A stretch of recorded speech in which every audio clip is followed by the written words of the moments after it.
अगर आपने इंग्लिश बोलने की शुरुआत ही की है तो ये वीडियो आपके लिए परफेक्ट है। मतलब अगर आप एक बिगिनर हैं तो आप इस वीडियो को एंड तक ज़रूर से देखिए, क्योंकि आपके लिए मैं लेकर आई हूँ 100 वोकैब्युलरी, मतलब 100 वर्ड मीनिंग्स। गाइस, आप समझिए कि अगर आपको इंग्लिश बोलना हो या फिर लिखना हो, सबसे ज़्यादा ज़रूरत पड़ती है वोकैब्युलरी की। और इस वीडियो की खासियत ये है कि आपको एक वर्ड मिलेगा, साथ ही साथ उसकी मीनिंग होगी, और आपके लिए मैंने हिंदी और साथ ही साथ SMS लैंग्वेज में भी लिख रखा है ताकि आपको कोई दिक्कत ना हो। फिर आपको एग्जाम्पल मिलेगा जिससे आपकी लर्निंग पक्की हो जाएगी, और साथ ही साथ पिक्चर्स भी हैं जिससे आप समझ पाएंगे और हमेशा के लिए याद रख पाएंगे।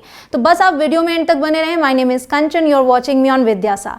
Let's begin. सो हमारा पहला वर्ड है अपार्टमेंट, मतलब किसी मंजिल पर कमरों का समूह। तो एक बिल्डिंग होती है, उसमें अलग अलग मंजिल पे जो कमरे होते हैं उन्हें हम अपार्टमेंट बोलेंगे। He lives in an apartment, वह अपार्टमेंट में रहता है। आगे है अप्रिशिएट, मीन्स सराहना करना। आई अप्रिशिएट हिज एफर्ट्स, मैं उसके प्रयासों की सराहना करता हूँ। फिर है अप्रोच, मीन्स पहुँचना। द बस इज अप्रोचिंग, बस आ रही है या फिर बस पहुँच रही है। नेक्स्ट इज अप्रोप्रिएट, मीन्स उपयुक्त। This is not appropriate, means यह उचित नहीं है। तो कोई भी चीज़ उचित नहीं है तो आप एप्रोप्रिएट का यूज़ करेंगे। गाइस, एक रिक्वेस्ट है आपसे, अगर आपको ये वीडियो पसंद आ रही है तो वीडियो को फटाफट लाइक कर दें, वीडियो को शेयर ज़रूर कीजिएगा अपने सभी फ्रेंड्स और फैमिली ग्रुप्स में। और अगर आप पहली बार चैनल को विजिट कर रहे हैं तो आप नीचे आ रहे रेड कलर के बटन को क्लिक करके सब्सक्राइब करें, उसके बाद आने वाले बेल आइकॉन को प्रेस करें ताकि आपको नोटिफिकेशंस रोज टाइम पर आपके फ़ोन पर मिल जाएं और आप टाइम से मेरे वीडियोज़ को देख पाएँ।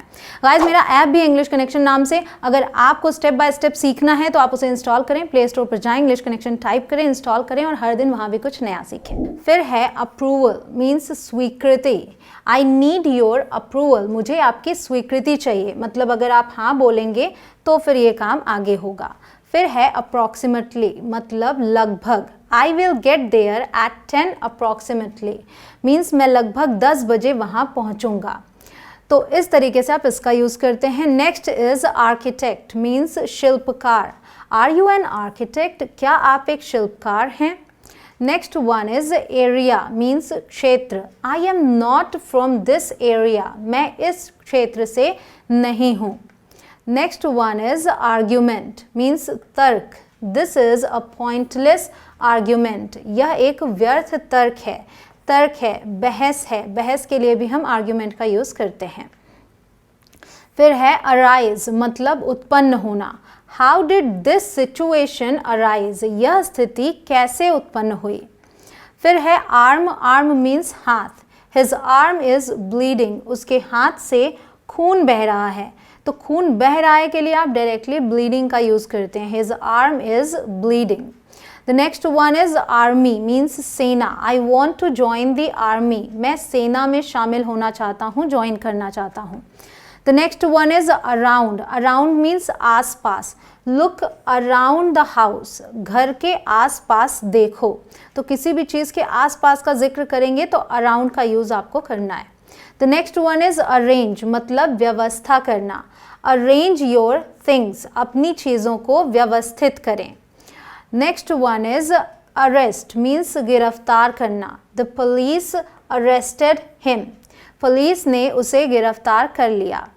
The next one is arrival, means आगमन। What is the time of arrival, आगमन का समय क्या है। What is the time of arrival. The next one is arrive, इसका मतलब होता है पहुंचना। अराइव ऑन टाइम, समय पर पहुंचें। Arrive on time. The next one is art, मतलब कला। वी लव आर्ट, हम कला से प्यार करते हैं या हमें कला बहुत पसंद है। The next one is article, मतलब लेख। हु रोट दिस आर्टिकल, यह लेख किसने लिखा। Who wrote this article. The next one is artist, मतलब कलाकार। She is a great artist, वह एक महान कलाकार है। The next one is aside, मतलब एक तरफ। She pulled the curtain aside, तो यहाँ पे क्या है कि एक तरफ खींच दिया। सो उसने पर्दा एक तरफ खींच दिया। She pulled the curtain aside. Next one is ask, मतलब पूछना। Can I ask you something? क्या मैं तुमसे कुछ पूछ सकता हूँ? सो कुछ भी पूछने के लिए आस्क का यूज़ करें। The next one is asleep, मतलब सुप्त। ही इज़ अस्लीप, वो सोया हुआ है। तो कोई व्यक्ति अगर सोया हुआ है तो सुप्त अवस्था की बात करेंगे तो अस्लीप यूज़ करेंगे। फिर है असॉल्ट, मतलब हमला करना। दे असॉल्टेड हिम, उन्होंने उस पर हमला किया या फिर कर दिया। The next one is asset, मतलब संपत्ति या फिर गुण। In his job patience is an invaluable asset, उसकी नौकरी में धैर्य एक अमूल्य गुण है। तो एसेट को आप ध्यान रखें, किसी व्यक्ति के लिए भी हम एसेट का यूज़ करते हैं, जैसे कोई व्यक्ति किसी कंपनी के लिए एसेट साबित हो सकता है। The next one is assign, मतलब सौंपना। असाइन हिम द टास्क, उसे कार्य सौंप दो। तो ऑफिस में स्पेशली इस वर्ड का यूज़ होता है, असाइन हिम और हर द टास्क, और assign the task to him. The next one is assignment, मतलब सौंपा हुआ कार्य। देखिए उसी से मिलकर ये बना है। कंप्लीट दिस असाइनमेंट, मतलब इस कार्य को पूरा करें। अगला है असिस्ट, मीन्स सहायता करना। कैन यू असिस्ट मी या फिर कैन यू हेल्प मी। तो हेल्प आपका इनफॉर्मल वर्ड हो गया, असिस्ट आप ऑफिस में यूज़ करेंगे। कैन यू असिस्ट मी, क्या आप मेरी सहायता कर सकते हैं। फिर है असिस्टेंट, मीन्स सहायक। शी इज़ माई असिस्टेंट, वह मेरी सहायक है। अगला है एसोसिएशन, मतलब संघ। Thank you for all you have done for the association, आपने संघ के लिए जो कुछ किया उसके लिए धन्यवाद। Thank you for all you have done for the association. The next one is assume, मतलब मान लेना। So let's assume for a moment, चलो एक पल के लिए मान लेते हैं, दैट द प्लान सक्सीड्स, की योजना सफल हो जाएगी। So let's assume for a moment. The next one is assumption, मतलब धारणा। योर असम्पशन इज रॉन्ग, आपकी धारणा गलत है। Your assumption is wrong. The next one is assure, मतलब विश्वास दिलाना। I assure you she is perfectly safe, मैं आपको विश्वास दिलाता हूँ वह पूरी तरह से सुरक्षित है। Next one is athlete, means खिलाड़ी। ही इज एन एथलीट, वह एक खिलाड़ी है। आगे है एटमॉस्फेयर, मीन्स माहौल। द एटमॉस्फेयर वॉज ग्रेट, माहौल शानदार था, बहुत अच्छा था। फिर है बैरियर, मीन्स बाधा। दिस इज़ अ बैरियर, यह एक बाधा है। फिर है बेस, बेस का मतलब होता है आधार। द बेस इज स्ट्रॉन्ग, जो आधार है ना वो मजबूत है। The base is strong.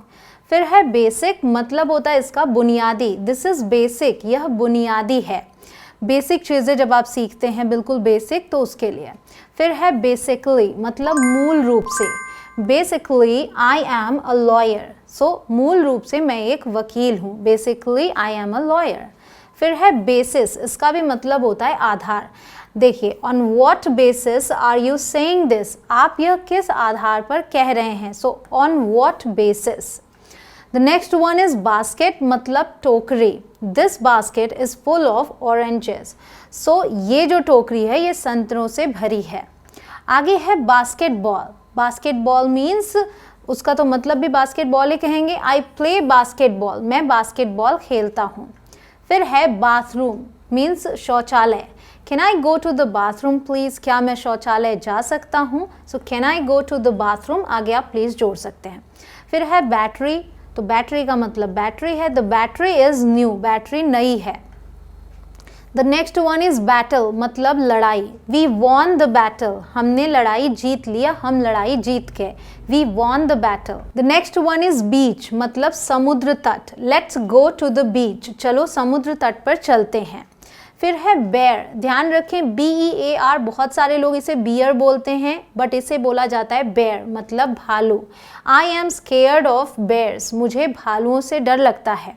The next one is beat, मतलब मारना। डू नॉट बीट हिम, उसे मत मारो या उसे मारो मत। इसकी जो सेकेंड फॉर्म होगी वहाँ पे आप बेट यूज़ करते हैं, मतलब स्पेलिंग सेम होती है बट बोलते हैं बेट। फिर है ब्यूटिफुल, मीन्स सुंदर। शी इज़ ब्यूटिफुल, वह सुंदर है। फिर है ब्यूटी, अब ब्यूटी का मतलब होता है सुंदरता। Have you ever noticed the beauty of the sunset, क्या आपने कभी सूर्यास्त की सुंदरता पर ध्यान दिया है। Have you ever noticed the beauty of the sunset. फिर है बिकॉज मीन्स क्योंकि, I did it because he told me to, मैंने ऐसा इसलिए किया क्योंकि उसने मुझे या मुझसे कहा था। तो I did it because he told me to. इस तरीके के स्ट्रक्चर को आप प्रैक्टिस करेंगे तो अच्छे से समझ पाएंगे। फिर है बिकम मीन्स बनना, बिकम वॉट यू वॉन्ट, आप जो चाहते हैं वह बने, जो चाहते हो वो बनो। फिर है बेड मतलब बिस्तर, द बेड इज सॉफ्ट, बिस्तर मुलायम है। फिर है बेडरूम मतलब शयन कक्ष, go in the bedroom, bedroom में अंदर जाओ। फिर है बिगिनिंग मतलब शुरुआत, we missed the beginning of the movie, हम फिल्म की शुरुआत नहीं देख पाए, मतलब फिल्म की शुरुआत मिस हो गई, we missed the beginning of the movie. फिर है बिहेवियर मीन्स व्यवहार, इज माई बिहेवियर रूड, क्या मेरा व्यवहार अशिष्ट है, is my behavior rude। The next one is behind मतलब पीछे, who is behind the couch, इसका मतलब है सोफे के पीछे कौन है, तो हमने यूज़ किया behind। तो किसी भी चीज़ के पीछे कोई हो, जैसे इस पिक्चर में आप देख रहे हैं कि ये क्लाउन किसके पीछे, पर्दे के पीछे, तो आप बोलेंगे the clown is behind the curtain। फिर है बेल मतलब घंटी, रिंग द बेल, घंटी बजाओ, घंटी बजाने के लिए रिंग का यूज़ करते हैं। साथ साथ में आप और भी वर्ड्स देखते जाएं, ध्यान रखें ताकि आप बना सके सेंटेंसेस। फिर है बिलो मतलब नीचे, please do not right below this line, कृपया इस पंक्ति के नीचे ना लिखें। तो कोई लाइन अगर इस तरीके से बनी हुई है और बोला जाता है कि इस लाइन के नीचे ना लिखें। फिर है बेल्ट, बेल्ट का मतलब पट्टा, वैसे इसे बेल्ट ही बोलते हैं लोग, ये जो पहना जाता है। Do you wear a belt, क्या आप बेल्ट पहनते हैं, तो आप हिंदी में भी इसे बेल्ट ही बोलते हैं ज़्यादातर। फिर है BENCH बेंच, बेंच तो आप देख ही रहे हैं, sit on the bench, bench पर बैठो। अगला है बेंड मतलब मोड़ना, can you bend this rod, क्या आप इस रॉड को मोड़ सकते हैं। आगे है चेस्ट, चेस्ट मीन्स छाती, कीप योर चेस्ट अप, अपनी छाती ऊपर रखो। फिर है चीफ मतलब प्रमुख, आई एम द चीफ, मैं प्रमुख हूँ। तो जैसा आप देख सकते हैं जो चीफ होते हैं उनका एटीट्यूड भी चीफ वाला होता है, राइट। फिर है चाइल्ड मीन्स बच्चा, यू आर अ चाइल्ड, तुम बच्चे हो। The next one is childhood मतलब बचपन, I had a happy childhood, मेरा बचपन खुशियों भरा था।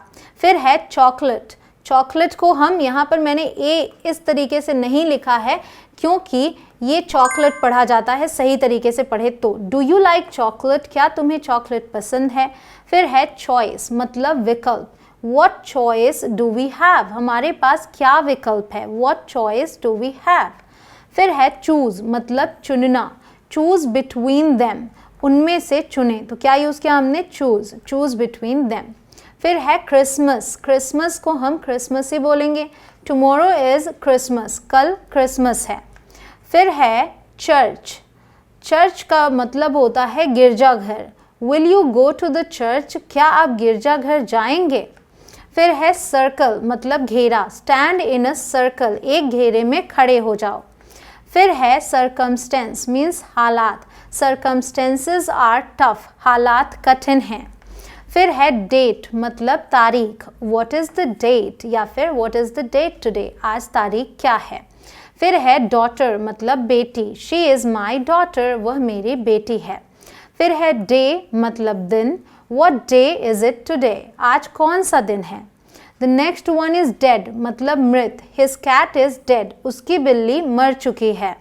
The next one is dealer मतलब विक्रेता, हु इज़ द डीलर, विक्रेता कौन है। The next one is dear मतलब प्रिय, he is very dear to me, वह मुझे बहुत प्रिय है। फिर है डेथ मतलब मृत्यु, डेथ इज़ इनएविटेबल मतलब मृत्यु अटल है जो टाली न जा सके। फिर है डिबेट मतलब बहस, there is no point in debating, बहस करने का कोई मतलब नहीं है। फिर है डेट, ध्यान दें यहाँ पर ये जो बी है ये साइलेंट है, आप इसे पढ़ते क्या हैं, आप पढ़ते हैं डेट मतलब कर्ज, ही इज़ इन डेट, वह कर्ज में है। फिर है डेकेड मतलब दशक, this is the third decade of the 21st century, यह 21वीं सदी का दूसरा दशक है, तो क्या यूज़ किया हमने, डेकेड, ध्यान रखें डेकेड बोलते हैं। फिर है डिसाइड मतलब निर्णय लेना, you are taking too long to decide, आप निर्णय लेने में बहुत अधिक समय ले रहे हैं, so you are taking too long to decide. फिर है डिसीजन मीन्स निर्णय, मेक द डिसीजन फास्ट, निर्णय जल्दी करो या जल्दी लो। फिर है डिक्लेयर मतलब घोषित करना, a holiday has been declared, छुट्टी घोषित कर दी गई है, हैज़ बीन डिक्लेयर्ड। फिर है डिक्लाइन मतलब अस्वीकार करना, आई डिक्लाइन दैट ऑफर, मैं उस प्रस्ताव को अस्वीकार करता हूँ। फिर है डिक्रीज मतलब कम करना, decrease the number of people, लोगों की संख्या कम करें। The next one is deep, deep means गहरा, द पिट इज डीप, पिट मतलब गड्ढा और डीप मीन्स गहरा, सो गड्ढा गहरा है, the pit is deep. The next one is deer, deer means हिरन, द डियर रन्स फास्ट, हिरन तेजी से दौड़ता है। The next one is dirt, dirt means मिट्टी, डोंट थ्रो डर्ट, मिट्टी मत फेंको। तो ध्यान रखें डर्ट हम यूज़ करते हैं सूखी मिट्टी के लिए, और गीली मिट्टी रहती है जैसे कि जिसमें वो पानी इकट्ठा हो जाता है मिट्टी के पास, तो वो हम बोलते हैं उसे पडल, ठीक है। तो अभी यहाँ डर्ट यूज़ हुआ है सूखी मिट्टी के लिए, धूल जैसे होता है। फिर है डर्टी मतलब गंदा, द रूम इज़ डर्टी, कमरा गंदा है। फिर है डिसअग्री मीन्स असहमत होना, आई डिसअग्री विद यू, मैं आपसे असहमत हूँ। और अगर आप किसी से सहमत हुए तो आप इस डिस को हटा देंगे, हो जाएगा आई अग्री विद यू, लेकिन यहाँ पर हम असहमत की बात कर रहे हैं तो आप बोलेंगे आई डिसअग्री विद यू। फिर है डिसअपीयर मीन्स गायब हो जाना, ही डिसअपीयर्ड सडनली, वह अचानक गायब हो गया। फिर है डिजास्टर मीन्स तबाही, दिस इज़ अ डिजास्टर, यह तबाही है, मतलब बेकार है, कोई चीज़ अच्छी नहीं होती उसके लिए भी हम यूज़ करते हैं this is a disaster. I hope कि आपने कमेंट सेक्शन में दिल मांगे मोर ज़रूर लिख दिया होगा और साथ ही साथ वीडियो को शेयर भी कर दिया होगा। मैं मिलती हूँ आपसे अगले वीडियो में, आप प्रैक्टिस करते रहिएगा। जय हिंद।